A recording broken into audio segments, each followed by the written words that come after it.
Now, to some new developments and two big stories involving the Detroit Fire Department, both involving taxpayers' dollars. One regarding a flooded firehouse the city was unaware of. The other, a payroll fraud concern that caught the attention of Internal Affairs. So let's start with my payroll fraud investigation. We uncovered the issue, exposed it. Now, this morning, we are getting results as the fire commissioner confirms he is demoting a lieutenant inside his department. I would tell you this will be handled very appropriately. But why wasn't it handled earlier? I've got the tip that this note from Detroit Police Internal Affairs have found evidence substantiating that there is fraud. That was Fire Commissioner Chuck Sims weeks ago when we first exposed the concern over payroll fraud in his department. Remember, when we talk about payroll fraud, it's you, the taxpayer, footing the bill. In a statement from a Detroit Police Department spokesperson, Internal Affairs investigation included the interviewing of numerous witnesses, reviewing payroll documents, preparing search warrants, obtaining phone records. The results of these investigative efforts revealed strong evidence that time fraud had been committed in excess of 150 hours. Here's what we know. The alleged fraud in this case involved a time period from November 2022 to April 2023, involving clocking in and clocking out. I do want to bring up that the prosecutor's office did deny a warrant for this. So, I'm not the type to just automatically say, I'm going to fire this guy. But Sims did just confirm to Local 4 that fire lieutenant has been demoted. Commissioner Chuck Sims stated in an email, the member in question maintains his innocence and we are giving him a chance to prove that before making a final determination regarding his employment. But this is not a singular issue. The commissioner telling Local 4 there is a need to revamp the clocking in and out protocol. In the fire investigation unit, sometimes they can have their officers do that for them because they're responding to scenes or things of that nature. So we're looking into that right now.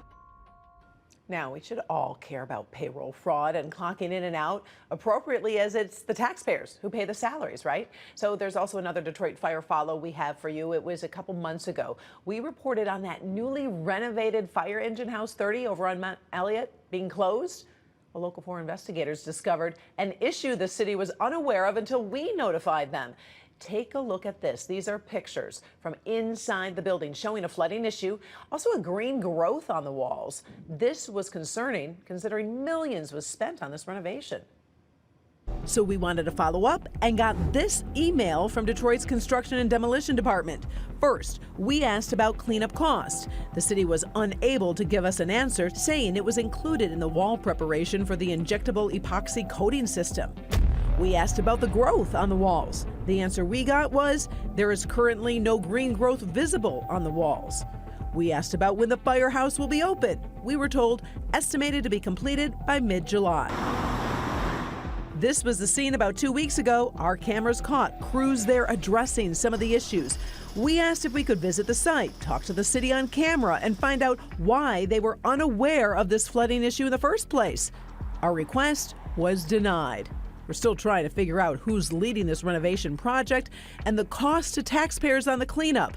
Once we get that information, we'll share it.